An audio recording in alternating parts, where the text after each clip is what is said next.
Well, I have a great guest for us because many times you go to the theater and you don't realize what's behind the scene. I mean, you just sit there and it's all put out there for you, but you have no idea what it's taken first to figure out what you want to show, and then getting the actors, the appropriate actors, the set design, so many things. Sometimes there's music involved. So I was just telling J. Barry Lewis, who's our guest today, about the Estelle Parsons, My Old Lady at the Palm Beach Dramaworks, and that's what, of course, that's where we're talking, what we're talking about. So thank you for joining us, Barry. I appreciate it. My pleasure. Always busy glad time to be here and to wish you a happy new year as we move into this new exciting and uncharted territory, as they say. Yeah, well, you're never uncharted. It's always, we always know when we're going to go there, we're going to see something fantastic. So, thank you. I know that My Old Lady is still, it's running an extra week. So when is the final time? January the 4th or more? Yes, it was scheduled to run through January the 4th, but now it's going to extend another week, 7, 8, 9, 10. So it'll be through January the 11th, which will be the following Sunday. Well, this was, without a doubt, it only had 3 characters. And I must say, even though I thought Estelle Parsons was fabulous, Tim Altmeyer almost stole the show. Yes, you were saying earlier when we were just doing through the introduction about all the different elements that go together to make a successful piece of theater, and you're so right about that. It is truly a collective art form. The book says it takes a village to raise a child. Well, it truly takes a very large, productive, and talented list of people behind the scenes, as you said, that are creating the sets, the lights, everything. But a good piece of theater is as good as the entire company is, and this is a great case because you have an extraordinary performance by Estelle Parsons, of course, and her supporting cast, and they all 3 do bring so much to the table. But the gentleman that you mentioned, Tim, who is the son who's coming to claim his inheritance, is really the tour de force role in that show because he is the one that is facing the obstacles and is going through a life shift and a change, and that we see him take a journey through the entire play. And that journey that he takes is quite extraordinary, and Tim is a fine actor. New to us, you might know, that your theater, first time that he's been on our stage. Huh. Well, I do have a question for you because I've been in the real estate business for a long time. Is that a true situation about people purchasing an apartment and then they rent it to someone and it's for life? Yes, that is true, and it is European. It's almost specifically known to the French courts and to the French real estate. That has been in existence for many, many years, hundreds of years, as a matter of fact, and still exists today. And the playwright, Israel Horowitz, is a great fan of all that is French, I'm told, and so in fact, he lives in Paris partly during the year, and he wanted to write a love story and a love letter to the people of France, and more particularly to Paris. And he came across this concept or this ideal in the real estate, and found therein lies the making of a good play, and that is exactly what he wrote. So yes, indeed, it is, and still in existence legally on the books. Well, I think what happens when we first got there, it was hysterical to hear the young man who came to claim his apartment. And He couldn't have the apartment because he wasn't until she didn't die. I mean, it was like he couldn't believe it. And you start thinking about it. This kid wanted her to die so he could get the apartment. He did. Well, it tells you a lot about the character that he portrays. He's been a failed person, so to speak. And I think Israel is writing about that sense of what happens to an individual who seems to be kind of adrift at sea or lost. He says in the play that he's had 3 marriages, all of which have failed. He has 3 novels, none of them which have been published, and all have failed. And he's in search of something. He's in search of a lost father who he feels like he never had a relationship with. And in this journey, that ultimately we kind of believe that the father may have had at the back of his mind this kind of direct confrontation. He comes into contact not only with this feisty old woman or old lady, as the play title, her daughter. and he has to come in contact with and confront his own personal fears and challenges, and that makes good theater, don't you think? Oh, absolutely. And I know that people who are listening are probably going to go, so I'm not going to talk about some things that happened, All but right. I have some questions. That's what I like about. Well, you never want to give away the ending because that would be unfair. As they I say. won't. I won't. But what makes a good play is when you walk out with questions. Yes, absolutely, always. A playwright is. That I think is part of the joy of going to a live performance, in that sense of engagement in which the audience can sit, listen, but also very engaged with what's going on. Absolutely. Ask those questions. Yeah. And, of course, when you first walk in and you see that set, I mean, oh, yes. That's gorgeous. Isn't that something? That is a new designer to our team. April is from, actually, I first met her through her husband.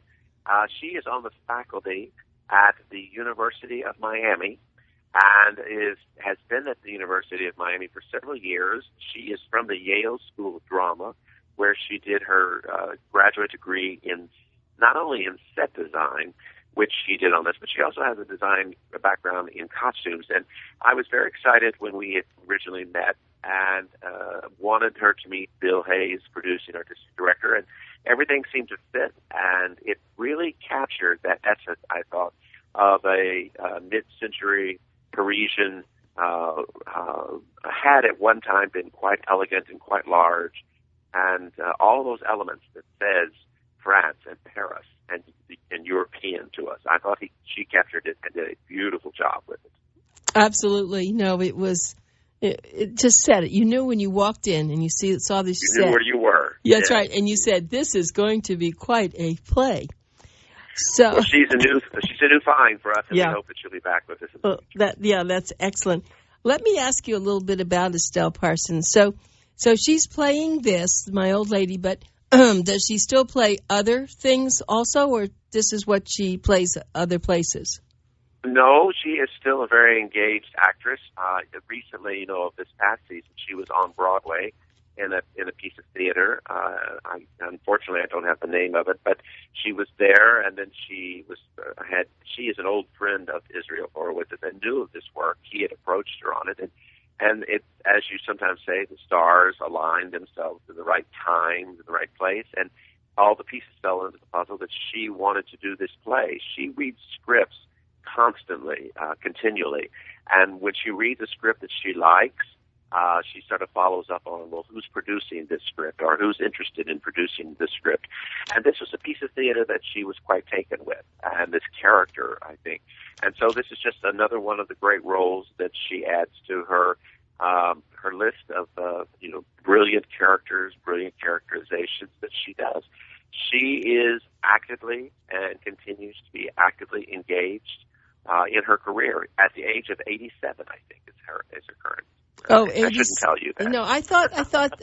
Okay, no, and you can't really tell how old she is when you see that, but she speaks articulately, and it was just really, it was absolutely. I think the audience, of course, many of whom are in over 65, and some I'm sure 85, going there, and even older, they especially like that, to see someone of their age who could function that way. Well, she is, and as an artist, every artist, we say if you play an instrument in an orchestra, you're playing that French horn or that trumpet, and as an actor, as an artist, what is your instrument? Well, your instrument is your own body, your own voice, and she takes beautiful care of herself. She's very engaged at all levels, and there's no reason to slow down, as she says. Everything is exactly as it should be and wants to be. I mean, of course, there are always those concerns, but she is a consummate artist in that capacity. Well, one thing I wanted to talk a little bit about you, too, because I have something in front of me that says that you were honored as one of the first recipients of the Randolph A. Frank Prize for the Performing Arts. What is that? What is the Frank Prize? Well, thank you for asking. And, yes, I was very pleased to be one of the first recipients of the Frank Prize. In Palm Beach County, that is the entire county, there was a lovely couple the Franks, who put together an endowment in which annually money from that endowment is given to several individuals in two categories who have been a part of the Palm Beach arts scene for years and is given for their outstanding commitment to both education and then the performance of the performing arts, whether as on stage or directly off stage behind the scene. It is a fabulous gift that has been given to the artists of Palm Beach County. Steve Karras is the executor of the Frank Prize, and annually works with a group of individuals who identify the artists who qualify first off and then sit and review the materials, and then give this prize. And this prize includes a very nice monetary gift, which helps any artist, as you well know, to continue to pursue their dream and follow their passion. And it is a sort of a statement of saying, well done. You have done extraordinary work for the people of Palm Beach County, and we want to encourage you to continue to do so. And it is quite an honor, and I was very pleased to have one of the original prizes that was offered. Well, you have been around for a long time you're not that old, but you've been doing a lot of stuff here. South Florida. I've been very fortunate. I have some people say, well, how long have you been doing this? And as always, I said, a long time. But, I've been in the South Florida area for over 25 years, having the opportunity to work with some extraordinary individuals, not only with my old lady, but earlier in the season at Palm Beach Dramaworks, we did our opening production of Our Town. Right. And had a wonderful opportunity to work with individuals who I had known and worked with on stage in South Florida over the past 20 years. And that was like returning home and working with the alumni of South Florida, the very best, some extraordinary individuals. And so knowing those people for such a long time, we have a very special connection, and we're able to really create art, I think, from a unique perspective. Well, maybe what we should do now is talk about some of the new shows that's going to occur at the Palm Beach Dramaworks. I know that Certainly. You have one coming up. Let's see, how much time do you leave between finishing a show and going to the next? Well, it depends a little bit. How we are such a seasonal area here. We try to keep it as short as we possibly can so we can maximize the time in which so many of our supporters and our friends are here from the north. Usually, we also leave some time in case the show is a hit, like My Old Lady is, and we're able to extend it. But rarely is it more than about 2 weeks. And in those 2 weeks,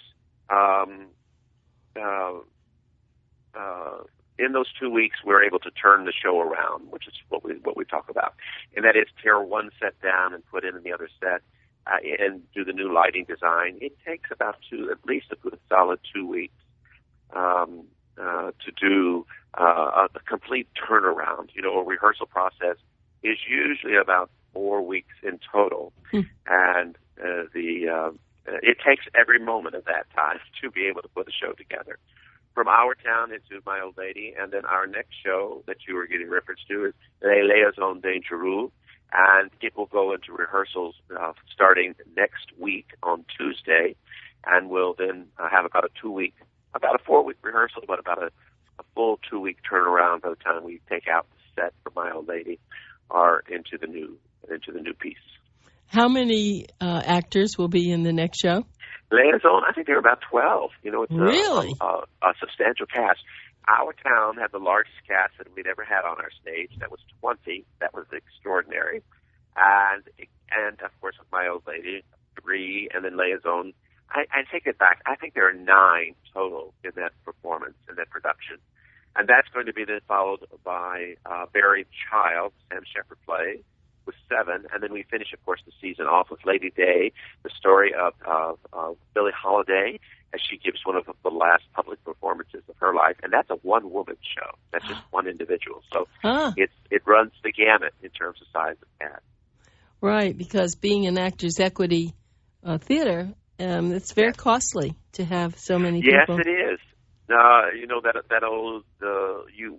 We try to hire as many local artists as always as we possibly can, because first off, we have some very fine artists who live and work here, but it does cost. Theater to make art costs a few pennies these days. But We've had the support of not only the local community, but through the state support, through grants and other funding. It has been very, very, very successful to date. Right, but always keeping our nose to the grind, thinking forward to the next. Right, and the interesting part about all this is that there are so many actors here, and we do want to keep them here, and it's great that you've been working on shows that you can fit these people in, if at all possible. But usually, just as you brought in Estelle Parsons, and I have to assume she lives in New York. Yes, she does. Mm-hmm. Bringing people like that in, it's expensive. It is, but you want to find that balance. And certain roles, we first off always, Bill Hayes, our producing artistic director, is very conscious of always looking first at the local talent and seeing who we have available. And sometimes he will actually even choose a show that is based upon who we know that we have locally that we think can do those roles. Huh? But a special show will come along, such as My Old Lady, in which there was interest expressed from a wonderful star such as Estelle Parsons, who we are just thrilled to have been able to produce and be a part of our family as a whole. And it just goes from show to show. We never know quite exactly the mix of local talent versus those that we will bring in from somewhere else. But it just so happened that My Old Lady was a mix of talent that we had to bring in from away. Right. That was a very strange name, too. It's not yes, a name that we really say anything. It was My Old Lady. That's not what we talk about. But it certainly was obvious in the the play. I mean, it's a curious title, and it says, you think, well, is that a negative comment? And that you say, no, it's a survivor's comment of how brilliant this lady as a teacher of a school and the love life that she had, et cetera, et cetera. It's a real testament of survivorship and the positiveness of life choices that this individual has made. It's a very powerful script. Well, what I want to do, though, for our listeners, please make the phone call. I don't even know if they have a lot of seats left, but what you want to do is call and get it done right away so you don't get left out. And the phone number is 561-514-4042. That's 561. That's right. And you can also go on to the website at palmbeachdramaworks.org. And yes. I would agree with you. Tickets are going very fast. Of course they are, because people are referring the play. They're saying, you must see this. But it will be an extraordinary evening. And, of course, when you go to Clematis Street now, the bright lights, it's like so festive. We took strangers the other night, had not been up there. They thought it looked like Times Square. I mean, it is exciting with that park and what they do. That Clematis Street has been designated as one of the top 10 streets in America. No kidding. Yes, it's for food and entertainment and for shopping. It's an extraordinary place that has evolved. And we're very proud to be a part of that scene there in West Palm Beach. Yep. Well, one thing that's important, please, is they cannot survive by subscriptions alone, although you should become a subscriber. But if any of you have any reason to donate money, especially before the end of the year, this is a perfect place to donate, and know that people who go there are going to be thrilled with the shows. This isn't a Johnny-come-lately. These people have worked for years in downtown West Palm Beach, and they've come to this theater, about 3 or 4 years ago now? I don't even know how long it is. It's been 3 years. 3 years. It is 3 years in our present home, but our 15th season. So, yes, it's been quite a journey. It has been. They've worked so hard to present. And that's all that the thrill they get is to see the audience and how happy they are and how they leave. And the volunteers they're beaming. And so this is really a well worth play, and the whole organization is worth your support. So thank you. Well, it's really true. PalmBeachDramaWorks.org. Get online or call them at 561-514-4042. They're located right at the very end of Clematis Street in downtown West Palm Beach. You want to, and something that they have as a motto is theater to think about. And that's correct. That's really true. You really choose the theater that when you walk out, you have to talk to someone about it. I mean, when we left with our guests, we had a lot of questions. I didn't agree with some of my guests said, no, that's not what really happened, and I don't think so. And so we... But that's good theater, isn't it, when you have that opportunity to challenge our thinking sometimes. That's the best part of it.